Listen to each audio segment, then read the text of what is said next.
I am so incredibly thrilled to have my friend and a great supporter of our initiative join us this morning, Dr. Rachel Knox.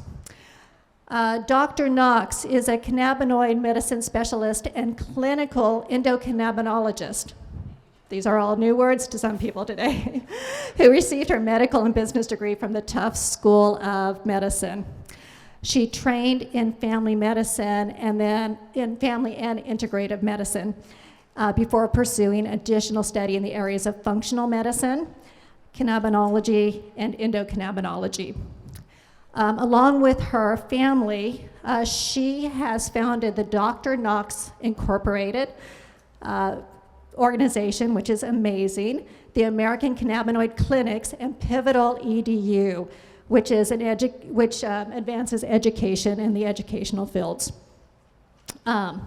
Dr. Rachel, if I can be so bold as to say Dr. Rachel, is also a policy and regulatory consultant on cannabis and psychedelics. She is also the co-founder and president of Cannabis Health Equity Movement, which is known as CHEM, C-H-E-M. So, in a nutshell, she's a rock star. She's going to start our conference off by giving us an understanding of the history and the science of the cannabis industry.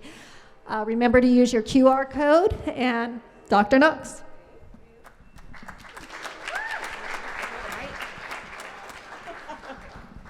All right, well, good morning. It's a pleasure. I have so much gratitude and with purpose.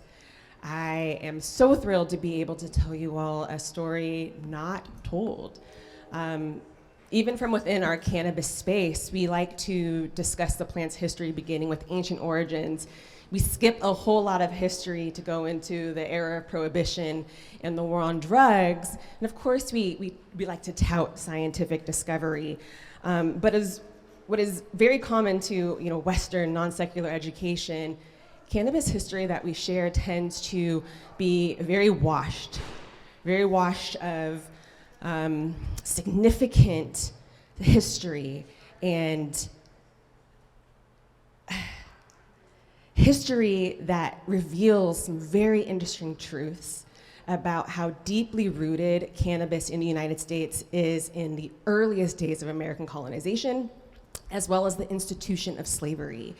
And this is history that we have to tell. We can no longer ignore it, because those of us who are fighting tirelessly to justify social justice, racial justice, social reform by way of cannabis policy and regulation, we're hoping to create, by those conversations, equity by way of restitution to the communities harmed most by historical cannabis use as well as prohibition, right? But before we get there, I always do this. I like to frame my perspective within a historical context of my own. As Audrey mentioned, I'm part of a cadre of Knoxes in this cannabis space. We are doctors, there's four docs, a lawyer, small business and policy consultants. And since I'm in Oakland, I have to shout out my brother, who is a small business cannabis attorney and former vice chair of the Oakland Cannabis Regulatory Commission, and his wife, LaWanda, who runs the technical assistance programs to a number of social equity programs in California cannabis, including Oakland's, the country's first social equity program. But it's through that collective lens, that experience, that I realized back in 2019 that this concept of social equity that we all hold, it varies from person to person. And that's really unfortunate because we don't share a roadmap to a common outcome, right? And as a functional medicine doctor, also, I recognize that you have to address inequity at its root cause. And if we don't, we're going to fail to achieve equity every single time. So where do we go to uncover the root of the problem? To the beginning, right? To history. So for the bulk of this talk, we'll review an inclusive history of cannabis in the United States. We have to share a recollection of our past if we think we're going to collectively, define a destination for our future. As part of this review, we'll dissect the effects of cannabis prohibition on the resilience and well-being of communities selectively targeted by the war on drugs.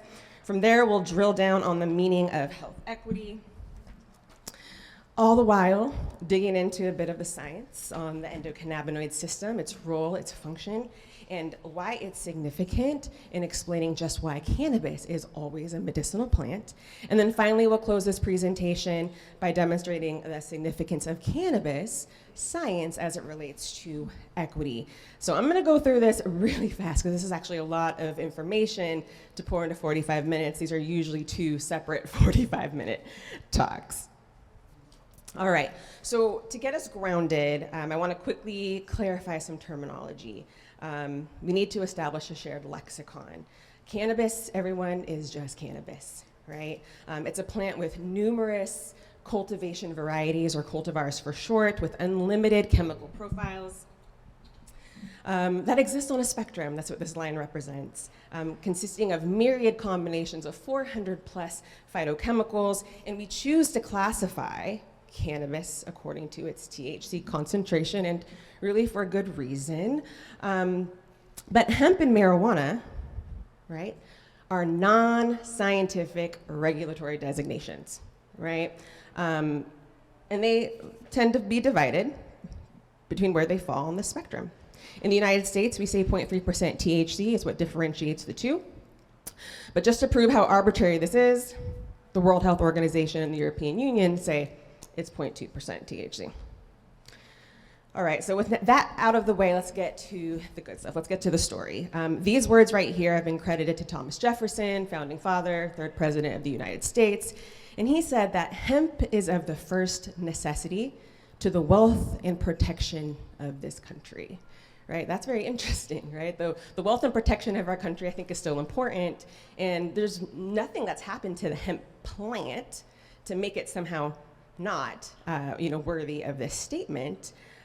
So we should all find it odd that for 48 years, from 1970 to 2018, right, our government classified hemp as a dangerous, otherwise useless Schedule I drug. So we have to ask ourselves why, right? Why did a plant that was held in such high esteem fall so far? And in my opinion, the answers make cannabis history really sordid. Facing this reality is going to charge our governments and our institutions with acknowledging the sins of our country, but not only that, right? Their own policies, their own practices, their own belief systems, and their own excuses. But I say that with federal legalization on its way, we're gonna need to look into the mirror now, review our history, so we don't repeat the mistakes of our past or make new ones. So let's start at the beginning-ish. Right? Several millennia ago, our ancestors across Asia, Africa, the Middle East did recognize cannabis as medicine and even for nutrition. Earliest recorded use of cannabis as medicine was this year, 2737. It was first recorded in an ancient text called the Shenong Penchao Qing. It was the Chinese pharmacopoeia that detailed agricultural purposes of plants and also their medicinal characteristics. And according to that text, cannabis was considered one of the most fundamental herbs. And now today, I mentioned this myriad of cultivars, right? The cultivars that we recognize today as hemp found their way from the east to the west, hitting our colonies, we believe, around 1606. And by 1616, right, the first English settlement in North America was growing hemp. They were growing it to produce ropes and sails and fishing nets and clothing because of its unusually strong fibers. Hemp demonstrated such incredible utility, in fact, that the Crown mandated that every landowner in Jamestown had to grow it for export. Accordingly, the Virginia Assembly passed legislation making it illegal not to grow hemp. But also this same year, right, the first cohort of West African slaves arrived in this Virginia colony, officially establishing American slavery. Now, hemp production in the colonies would boom, right? It was actually a staple in the industrial society of that day. It was in high demand, including for its use in baling and bagging cotton, which actually made the cotton industry its primary market. In 760, George Washington, who it turns out farmed hemp at Mount Vernon, he predicted that hemp could be more profitable than tobacco, but its high labor cost diminished its profitability, making its cultivation harvesting and processing dependent on slave labor.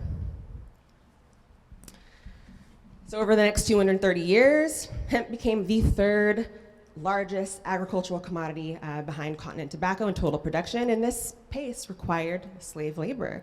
By 1850, hemp was flourishing. In that year, the US Census counted 8,327 hemp plantations, averaging about 2,000 acres each.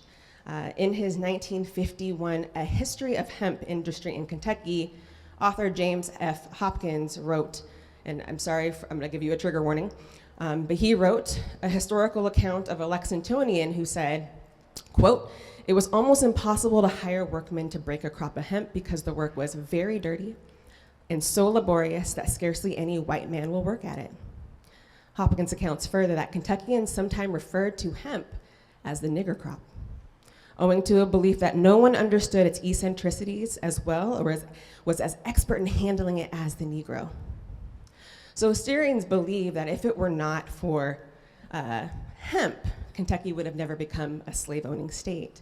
And if it wasn't for slavery, well, Kentucky wouldn't have been the hemp capital of the world. Also in 1850, while hemp was reaching peak production in our country, cannabis was added to the US pharmacopoeia. It was introduced to our country by Dr. William O'Shaughnessy, who had learned about the medicinal properties of hemp, Indian hemp in India, brought that knowledge back to England and then on to the US. And I like to quickly note on this slide that by 1900, cannabis made up 50% of the prescriptions physicians wrote for patients. It was a common over-the-counter remedy as well, stocked in the medicine cabinets of Americans throughout the country. And prominent pharmaceutical companies like Eli Lilly and Park Davis, which is now Pfizer, made these preparations. But let's not jump ahead too quickly. Despite hemp's mid-century successes just described, its production would decline during the Civil War years, 1861 through 1865, right, as a result of the significant disruption the war caused to slavery. But I like to say that, relics of the past do tell us that hemp was still held in high esteem despite its decline. This is in 1914, the $10 bill with Andrew Jackson printed on it. If on the bottom part of this picture, if you look at the farmers, we know that there's hemp right in this dollar bill, which is also printed on hemp paper. But we know it's hemp by just the sheer length of the stalks in this rendering. Okay, well, come the 1920s, the mainstream narrative attributes the introduction of smokable cannabis to the United States to Mexican farmers fleeing the Mexican Revolution. Social consumption would lead into the jazz community and the Black community at large as well, a use that's actually been accounted for by these early consumers as a form of self-medication to the marginalized who lived in poor and oppressive conditions. And in his biography, Louis Armstrong reflected that, and quote, "It makes you feel good, man. It relaxes you. It makes you forget all the bad things that happen to a Negro, and it makes you feel wanted. And when you're with another tea smoker," so they referred to cannabis as, "it makes you feel a special sense of kinship." And it's really interesting that consumers at this time attributed those sort of effects to cannabis use, right? Because their experiences were being substantiated already. In 1924, Dr. Charles Sejo highlighted 3 areas of indication for cannabis. 1 as a sedative, 2 as an analgesic, and for other uses that, from insomnia to pulmonary tuberculosis to migraine headaches to eczema and diabetes, amongst dozens of other indications. I usually list them all, and there are a lot, but we don't have time for that. But despite that kind of medical documentation, we couldn't stop what was already underway. In 1930, the U.S. Secretary of the Treasury, Andrew Mellon, hired this guy, Harry Anslinger, as the newly director of the Federal Bureau of Narcotics, which is today's DEA, right? Now, this office was established within the Department of the Treasury, not a public health department, right? And he was appointed specifically to address drug cartels' tax evasion, right? Their circumvention of the tax system, right? So this wasn't an issue of public health, but a matter of taxation. And by 1936, it was also understood that cannabis innovations in multiple industries, construction, food, fiber, fuel, medicine, and paper, right, could topple the interests of industrialists like Carnegie and DuPont and William Randolph Hearst, threatening their burgeoning companies in petrochemical, synthetic textile, and paper, right, or timber, respectively. And as history tells it, and I like to spill this tea a little bit, Anslinger was married to the niece of the Secretary of the Treasury, right, Andrew Mellon. And guess what? This man was not just the Secretary of the Treasury, he was the main financier of DuPont, right? So it was money and politics as usual back then, as it still is today in this industry. But it was in this year, 1936, by way of reefer madness and other propaganda, that cannabis evolved from a matter of taxation to one of racial villainization. They had to get the public behind prohibition. And so they used propaganda like this to galvanize support to prohibit a commercially threatening plant. And the following year brought the Marijuana Tax Act, right? This is the first federal strike in a long battle that would eventually unseat, cannabis as an agricultural commodity, as a medicine, and then criminalize it. This act deemed the cultivation, production, prescription, retail possession, and use of cannabis illegal without prior procurement of this tax stamp. Prior to it becoming to the law, the American Medical Association, I think unbeknownst to even them today, opposed it. They were opposed of it, and they're quoted as to say that the American Medical Association knows of no evidence that marijuana is a dangerous drug. So again, I have to repeat this. We understand that this development, right, prohibition was not fueled by the medical establishment or the scientific community, but instead by industrialists and politicians who saw profit, right, in suppressing the production of cannabis in favor for their industrial pursuits. Late to the party here, a year later, the popular magazine, Popular Mechanics, dubbed hemp the new billion-dollar crop. They cited 25,000 uses and applications for this plant, calling it the most profitable and most desirable crop that can be grown, right? And so that echoes the sentiments of Thomas Jefferson and George Washington hundreds of years earlier. And just a few years later, we see Henry Ford present his groundbreaking invention, a car made out of hemp, right? This is inspiring car developers today. Trust me, BMW is already shoring up their hemp supply. But back then, Ford's goal was simply to grow automobiles from the soil. All right, come 1942, cannabis is removed from the US pharmacopoeia, completely erased, right, from our collective history. This is why doctors do not know anything about cannabis today. But amidst all this confusion, this happened, which is really ironic, right? Because while we had the AMA just a few years earlier declare that they know no evidence of harm, the LaGuardia Committee in New York Academy of Medicine did study the social and medical implications of cannabis use. And they came out with a 1944 report that found, lo and behold, no associations between cannabis use, drug addiction, or crime. Okay, so dueling ideologies, however, were not only apparent on the industry side. The 1960s brought with it some of the first breakthroughs in cannabis science, but just not here in the United States, right? But in Israel, with US government funding to the tune of around $100,000 a year, right, our beloved, renowned Dr. Raphael Mechoulam identified the chemical structures of the most abundant cannabinoids in cannabis, CBD and THC. Meanwhile, stateside, as we know, Nixon would sign the Controlled Substances Act into law in 1970. This law replaced the Marijuana Tax Act.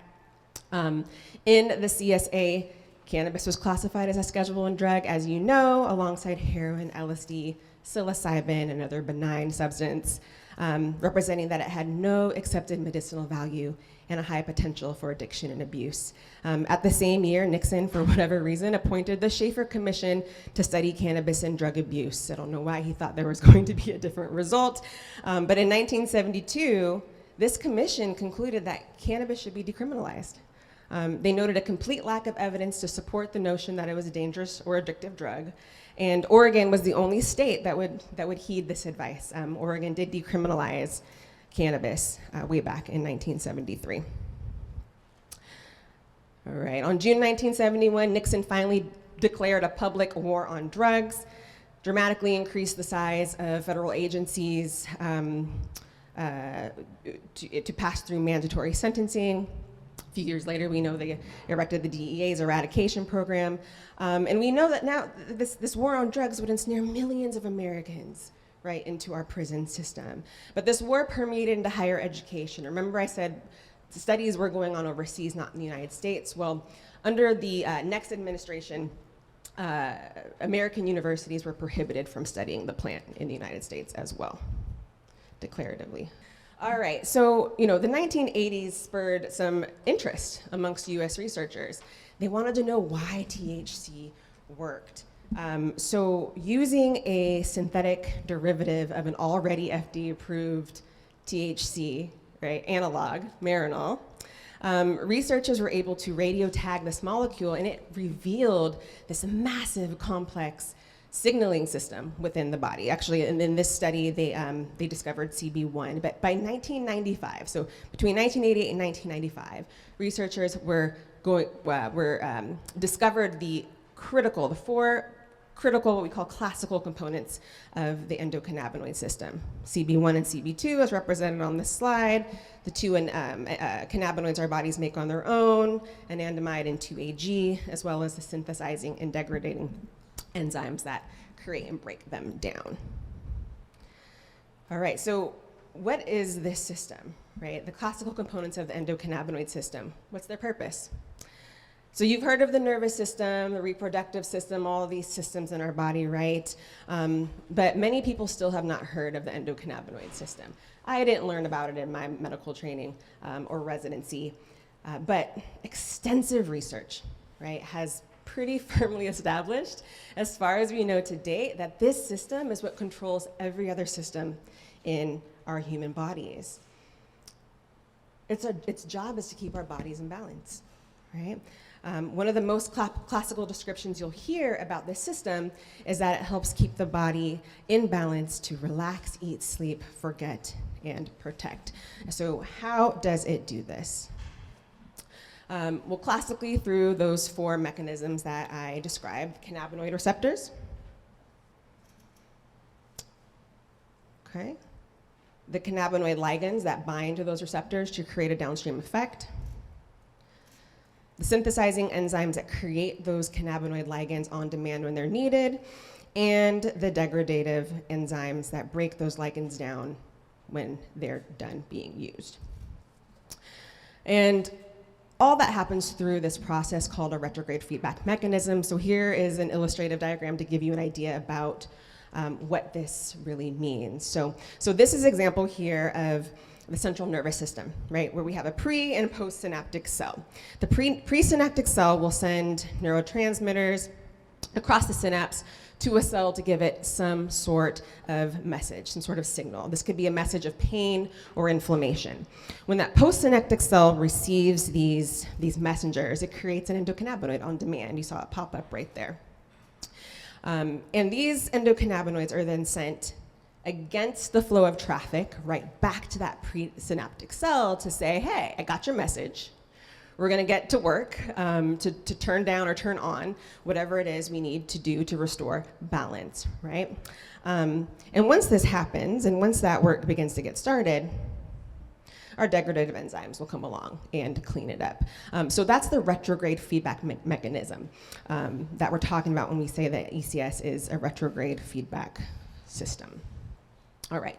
Moving right along into our major endocannabinoids, many people are surprised to learn still that our bodies make endogenous cannabinoids. We like to share this bit of trivia that the ECS far outdates this cannabis plant. The ECS has been pegged to be around 400 to 600 million years old, while the cannabis plant is only around 20 million years old. So the endocannabinoids were here before the plant's cannabinoids, right? And if anything, phytocannabinoids are modeled after ours. But we have two primary cannabinoids that I mentioned, anandamide and 2-AG. Anandamide is the bliss molecule. It binds to the CB1 receptor. That receptor is what's responsible for the euphoria or the high or even the inebriation that THC, THCs, and other similar compounds cause. It has other multiple targets in our body to take its effect too. And then we also have 2-AG here. 2-AG is actually more abundant than anandamide. It wasn't discovered first, so anandamide gets all the play. Anandamide also has that, that cute moniker, the bliss molecule. But 2-AG is actually what scientists believe to be the primary endogenous cannabinoid, especially because it's mostly selective at CB1 and CB2, whereas anandamide is a little bit more promiscuous. All right, and the abundance of these endocannabinoids as well as the presence of receptors, et cetera, reflects something called the endocannabinoid tone. And just as it's important for the ECS to balance all the systems in our body, the ECS has to be balanced itself as well. And when things happen to our bodies and our ECS falls out of balance, then we see disease, right? On this slide is represented diseases of endocannabinoid system excess or hyperactivity, and other diseases of endocannabinoid system dysfunction, or deficiency. Yep. Perfect. Oh, the other thing I want to note on that slide right here, right, is that these are diseases, if you recognize, that have been very challenging to treat through conventional medicine, right, in our country, and pharmaceutical drugs. And what this is actually begging us to understand is that there might be other substances or activities that might be better therapeutic targets than using these pharmaceutical drugs to help the ECS restore balance so that we can reverse these disease processes. So with that, let's quickly move away from the science of the body to the science of the plant here. To introduce it, this plant has, needs no introduction, but to introduce cannabis as a polypharmaceutical botanical. It has hundreds of pharmacologically active compounds in it across 18 classes of chemicals, including our cannabinoids, terpenes, flavonoids, alkaloids, hydrocarbons, fatty acids, et cetera, the majority of which have medicinal potential.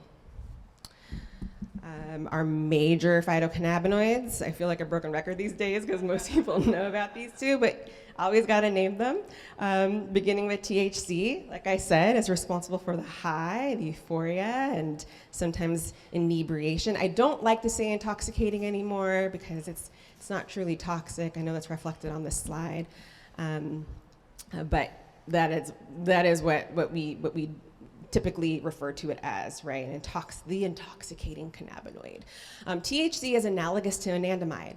And why it's important to understand that is because, what happens when we have a vitamin D deficiency? What do we supplement with? Vitamin D, right? Well, because anandamide and THC are analogous, when we're deficient in THC, as is the case in PTSD, and gosh, what research is letting us know now, it might be actually represented in autism spectrum disorder as well. A lot of autistic patients do well with a little bit of THC, is that we can supplement the deficiency of THC with something analogous to it. Lo and behold, THC, right? And then we have CBD here.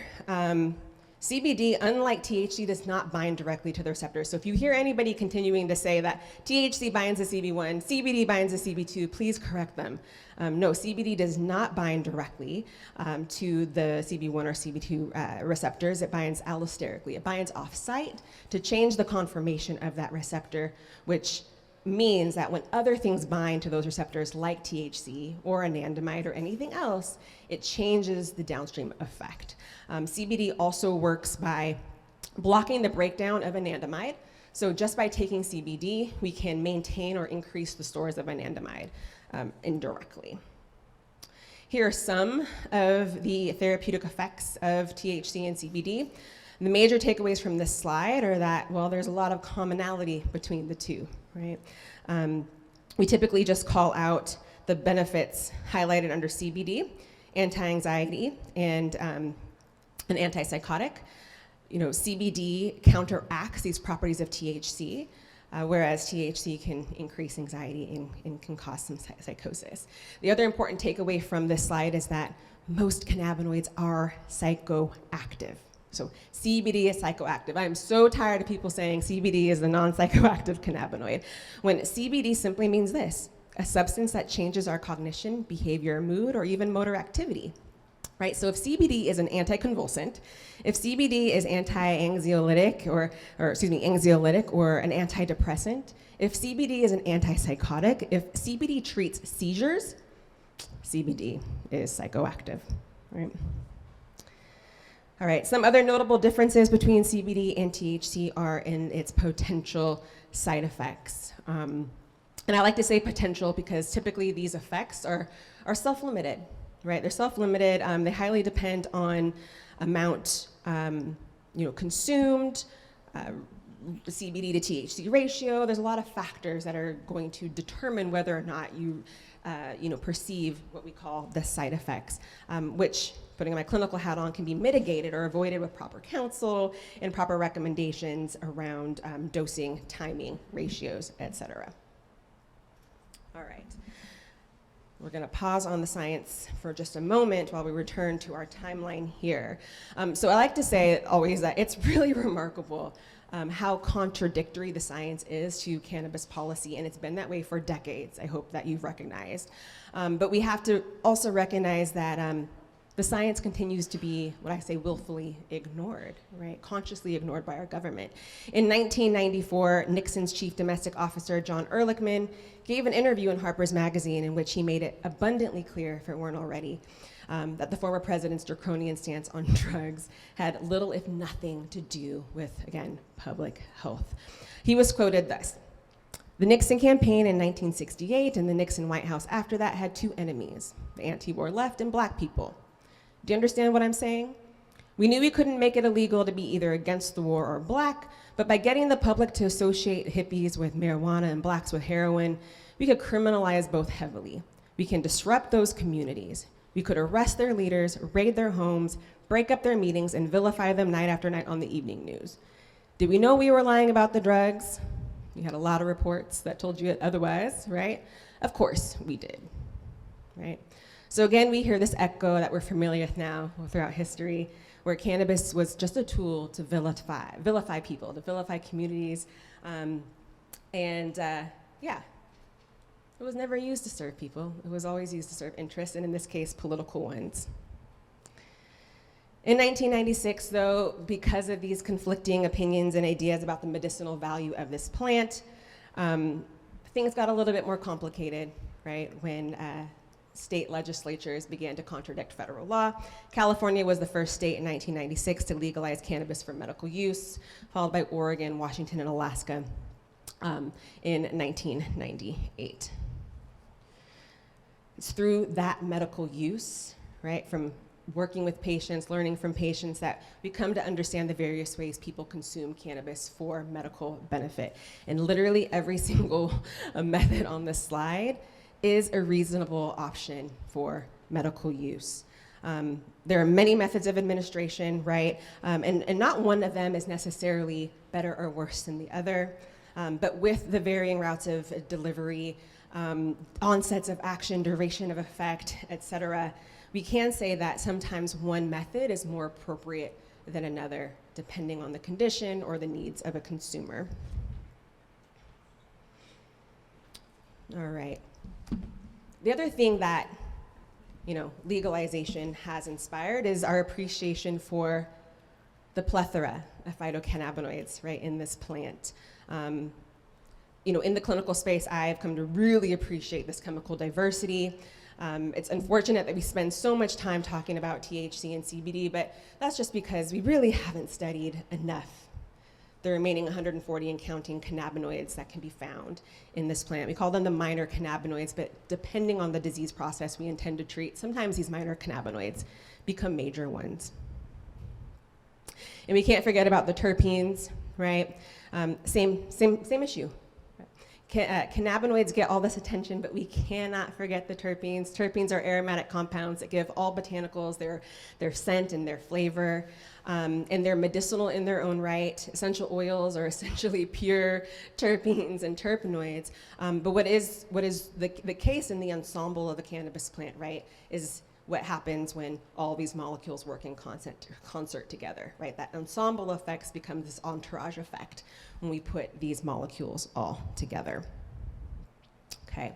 Now with medical legalization and anecdotal experience shaping our perspective on cannabis, I gotta say, legitimate research has validated this all the while, right? And this research has been and was recognized by the United States when in 1999, by way of the Department of Health and Human Services, our government patented cannabinoids.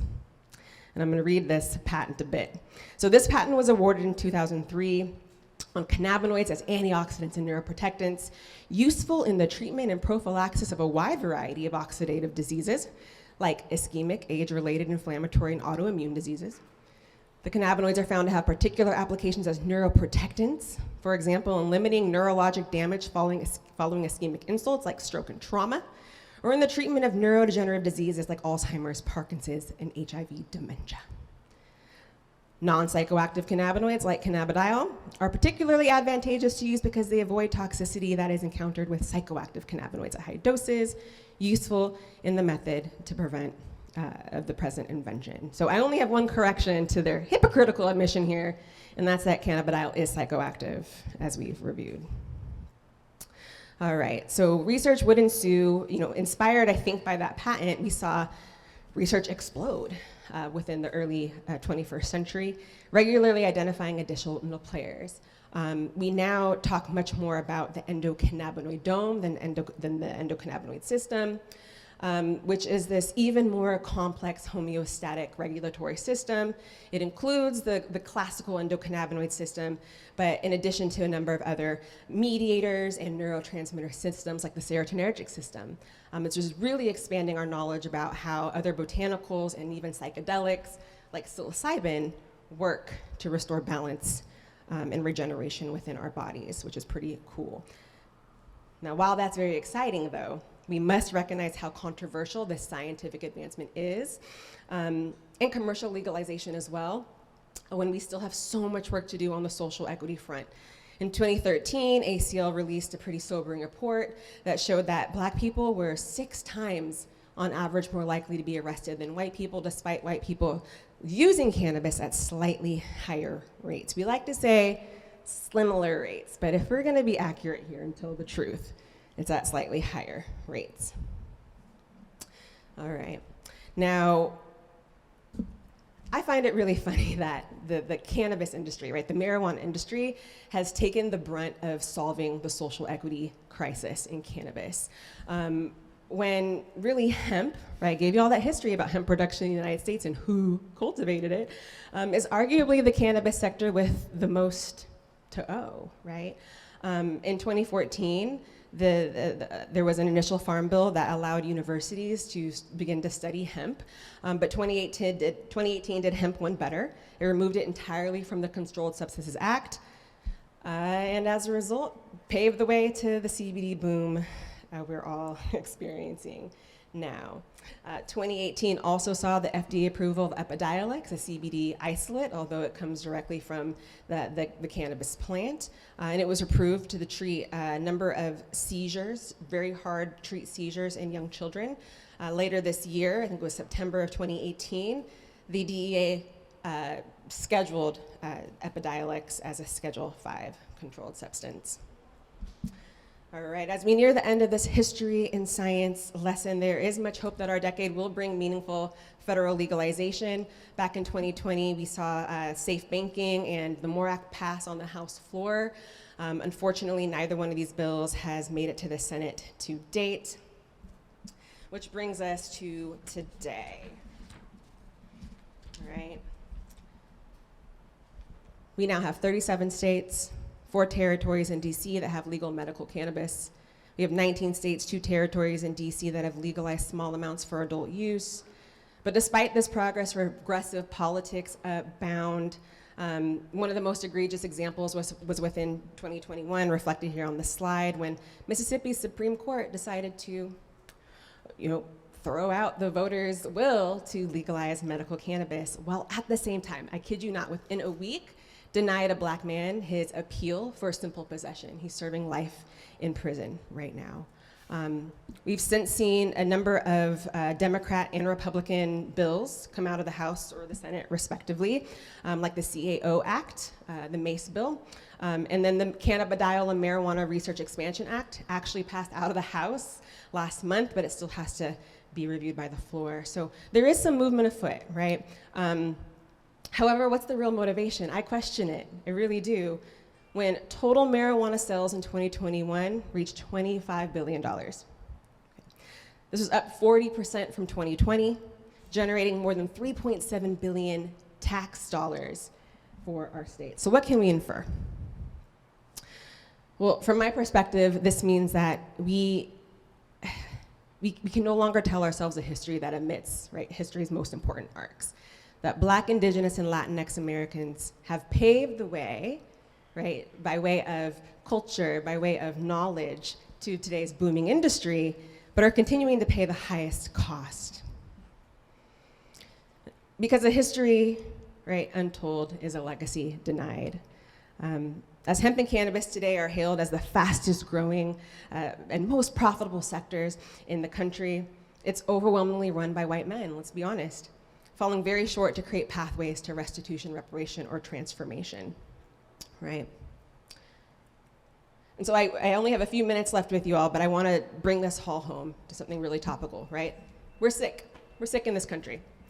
1 in 5 adults are sick with something, right? 1 in 10 are suffering from heart disease or diabetes, 1 in 5 from chronic pain, mental illness, or IBS, 1 in 3 from insomnia, high blood pressure, or prediabetes, 1 in 2 from cannabis and migraine headaches, and 1.5 from chronic stress, right? And what science is telling us is that all those leading causes of death and disease in our country can be attributed to endocannabinoid system dysfunction, as depicted on the slide you're already familiar with. So why are we so sick, right? I like to start with the meaning of health. Health is just a state of being. It's not a medical term. We like to ask, what is the health of your finances? What is the health of your relationship, right? It's not a medical term. It's just the state of something. And when the state of anything is out of balance, right, we get dysfunction. So I ask, what does the state of our health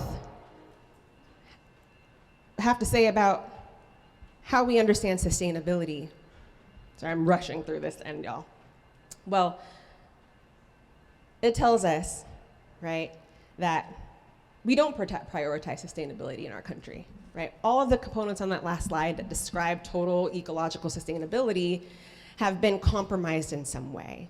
And because of that, we're creating endocannabinoid dysfunction that's resulting in a lot of morbidity and mortality. But this story gets a little bit more sinister, I think, when we talk about Black adults who are the sickest, okay? 1 in 2 Black adults, Black adults are 1.2 times more likely to die from cancer, 1.3 times more likely to be obese, which is a leading risk factor for metabolic diseases like heart disease and stroke, 1.5 more times likely to have high blood pressure, 2.1 times more likely to die from diabetes, 2.8 times more likely to die from asthma, and 1.4 times more likely to die from COVID-19. Why? Well, this is my answer, right? I think the evidence is within our history lesson, and sitting at the root cause of Black health in our country is US cannabis policy. And I like to share this slide to really drive this point home, right? We have slavery on one, the war on drugs on the other. All right. In 1964, the Civil Rights Act passed, right? Just 6 years later, we saw the Controlled Substances Act in 71, the war on drugs. Well, this war on drugs disrupted the Black nuclear family to sustain a prison pipeline and perpetuate recidivism. It disenfranchised communities of color, justifying depleting resources. That has limited job opportunities to sustain poverty and stunt wealth building in this community, which all perpetuates mental health problems, making patients of color fearful of cannabis as medicine. Right? And these are the 4 determinants of well-being. It just brings the conversation into a little bit more academic framework. If you had the time to read through all of these, we can make the case that the war on drugs disrupted every determinant of well-being on this slide here, right? It has contributed to the poor states of economic, environmental, human, and social determinants of health, right? Its collateral consequences have been felt for generations, and they will continue to be felt by generations if we don't do something about this, right? Because in my opinion, again, today's industry looks a little bit more like slavery than it should, exploiting this plant for the profits that it generates at the expense of the communities that have paid the highest price, right, for this war on drugs. Which takes me to my last few slides here, where we have to talk about health equity, which CHEM defines as the assuredness of access to full health and well-being. We define health equity further as the sum of 4 buckets of equity: economic equity, environmental equity, human equity, and social equity. I won't read all these, don't have the time, but I do want to speak to social equity just briefly, and I know you'll hear more about social equity later. But social equity isn't a program, right? Social equity is the assuredness of fairness in policy, regulation, and the distribution of resources and services. Social equity is policy, it is regulation. It's not a program on the side that somehow makes up for the inequities that a cannabis framework creates, right? We have to recognize the difference, okay? I like to say social equity is just the vehicle, right? Where social equity is the policy and regulation, it has to be productive of something. It has to take us somewhere. Well, that somewhere is health equity, right? That's the destination, and cannabis is actually a pretty unique tool to achieving that. And how do I know that? Because of its now 50,000 and counting unique uses. We talked a little bit about the science of the plant with respect to medicine. But we know that it has agricultural solutions. We know that it has industrial solutions, medical, nutritional. In this one plant, we have solutions to address the socioeconomic and medical, right, disparities that exist across our communities, not the least of which being the community that has been divested most of their access to full health and well-being through cannabis prohibition, right? Good cannabis stewardship can remediate every aspect of prohibition, but we gotta do something about it. We have to understand why, right? And when we do, we can begin to demand some things, right? We can demand that policy create economic equity. We can demand environmental equity.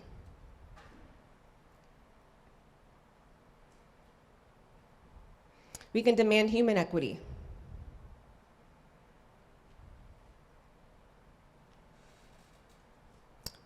And then social equity, as we know. We have the opportunity now to get into cannabis, still on the ground floor, to shape a society that actually facilitates pathways to all of those solutions on those previous slides. Right?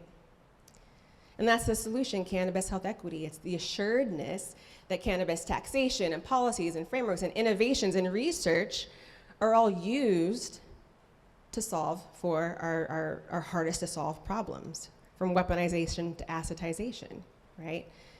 And if we use these solutions in the communities that have been divested most first, well, then everybody has this chance to benefit.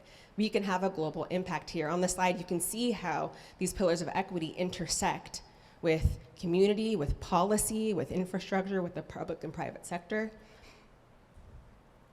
So I like to call cannabis health equity the true north of the cannabis industry and policy, right? And I know this sounds really audacious, but we're doing what we need to do as step one, right? Educate. We're here to learn. I mentioned before, if we don't have a shared recollection of the past, we cannot collectively devise a destination for a future. So I hope that history lesson I shared with you really galvanizes you to appreciate why social equity and health equity at large is the root of, should be the root of the conversation around cannabis legalization, regulation, and the use of the fruits of these industries. So my steps are to educate, advocate, participate, and demonstrate, becoming a social equity agent, Which brings me to my last slide. How do you do that? I simply ask you to ask yourself, where is your capital, right? You can apply capital, personal capital, to those same pillars of equity. Where is your economic capital? Where is your environmental capital? Where is your human capital? And where is your social capital? And how can you extend yourself in a way to achieve health equity together? And if we all choose ways, right, to become social justice agents, justice being the action step, equity being the result, I believe we can reach cannabis health equity one day. And that's it.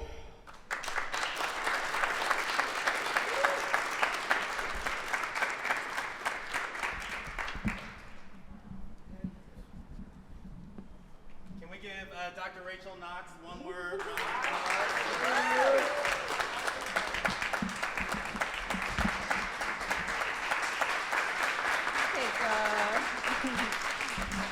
Thank you. That was so much amazing information you just That's a lot. Sorry. delivered to us. I but should have talked faster. It was amazing. So if we can just stand up for a second before we start asking questions, just to allow, I know these chairs aren't that comfortable.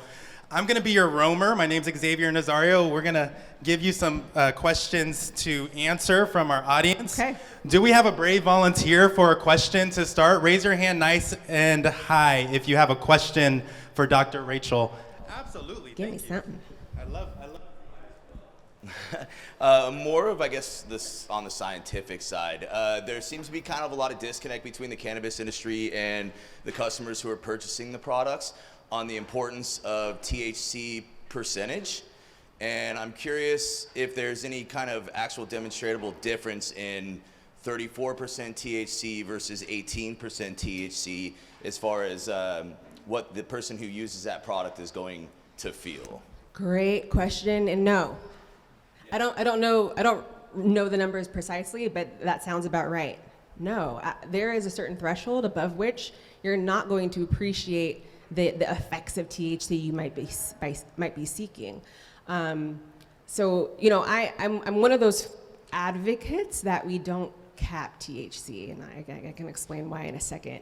I don't think it's necessary. However, I do think the market needs some competency.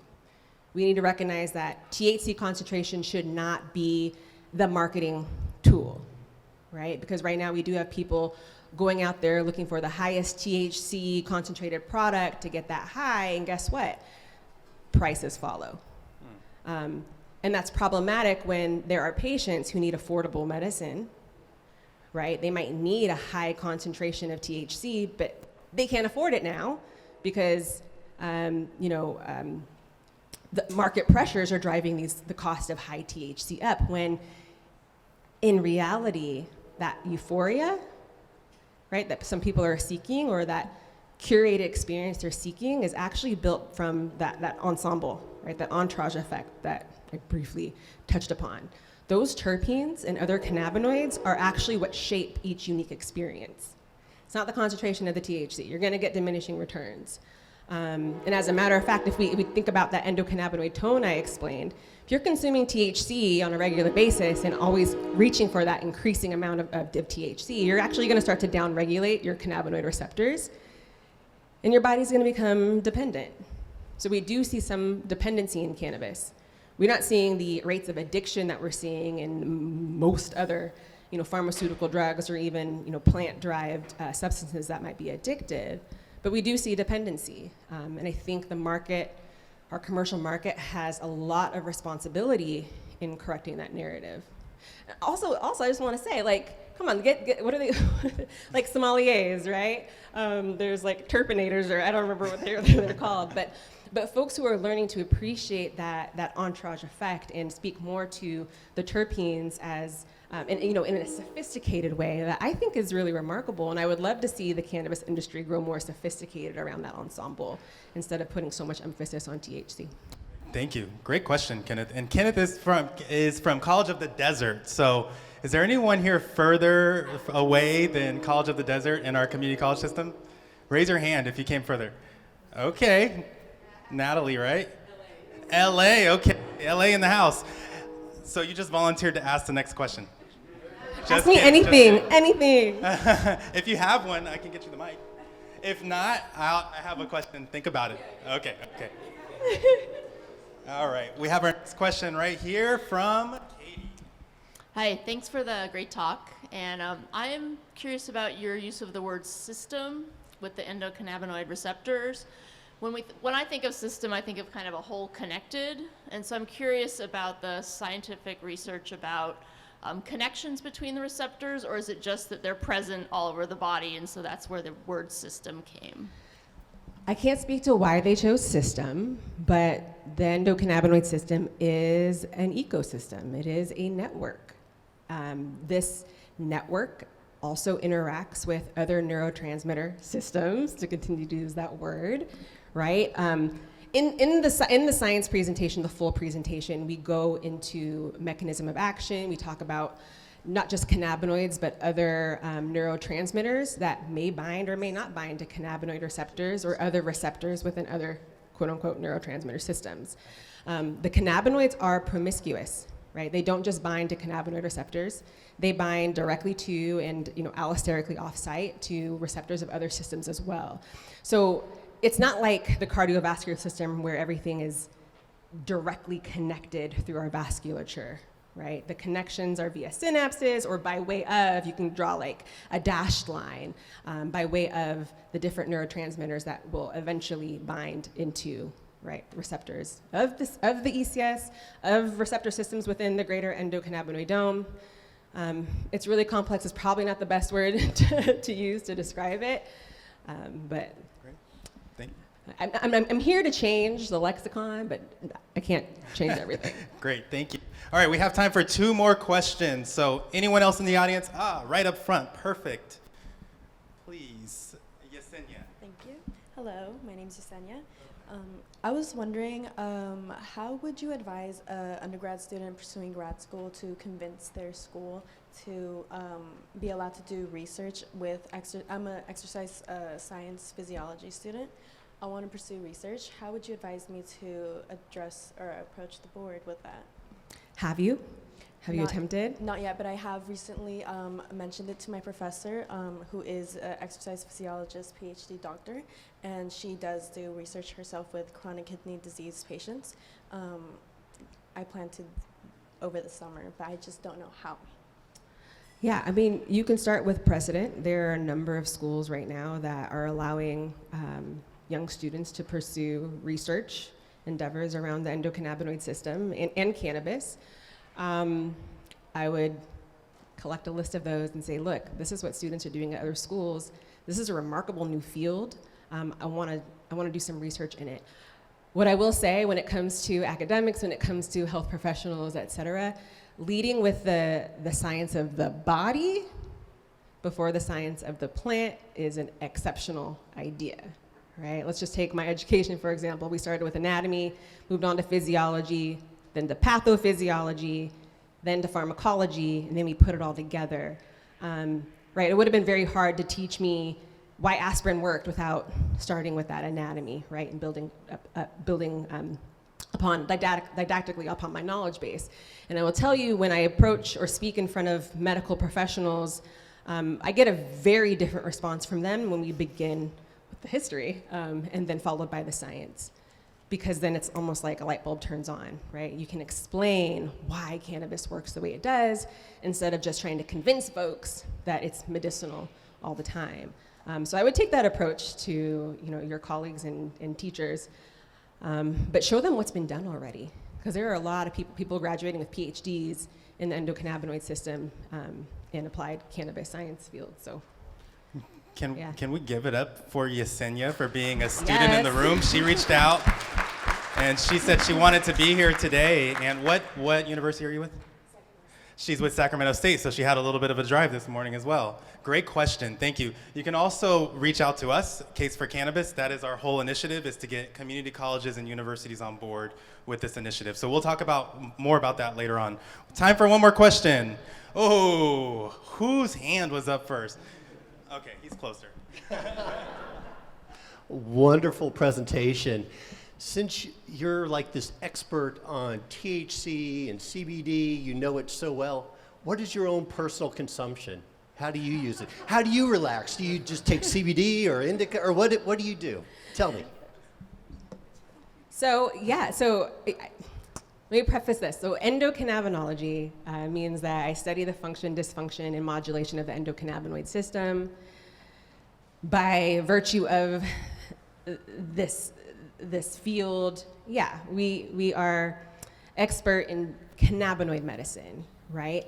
But we talk about whole person therapy, just like a functional medicine or really a traditional medicine practitioner will. And when I say traditional, I mean traditional. I don't mean conventional, which is the real alternative. Just wanted to say that. Alternative, you know what that portmanteau is. It just doesn't make sense. But we treat endocannabinoid system dysfunction certainly with cannabinoids, but also through cannabimimetic practices, so activities and other substances that also stimulate activity within the endocannabinoid system: yoga, chiropractor, deep breathing, meditation, praying, hugging, smiling, all of those things. Exercising activate endocannabinoids and receptors, et cetera.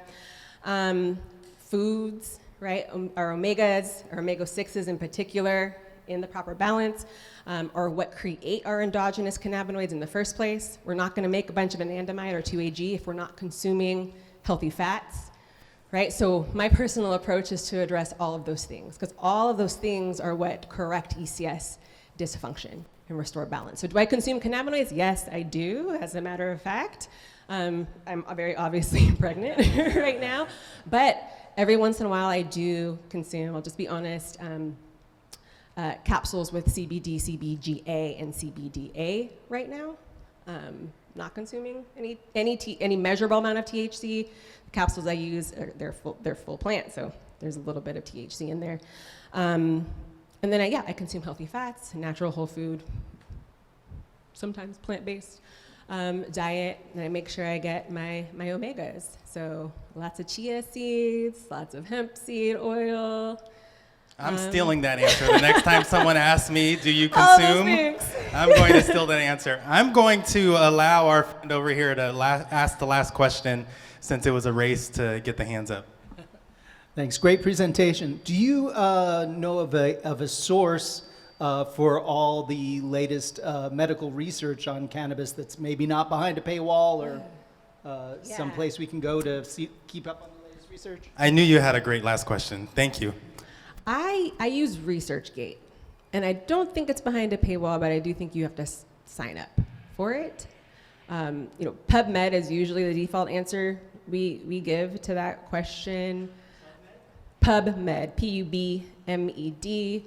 I don't know, I wouldn't say half the time the abstracts that are listed, though, send you to a paywall. But at least you can get the titles and the abstracts. In ResearchGate, I just love that resource because you can interact with the authors of the papers directly, right? And you can make a request for them to mail their research papers to you. So I think that's a platform that makes the research pretty accessible. Thank you. Mm-hmm.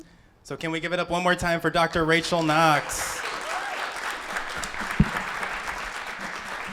Way to kick us off. That was excellent. Thank you.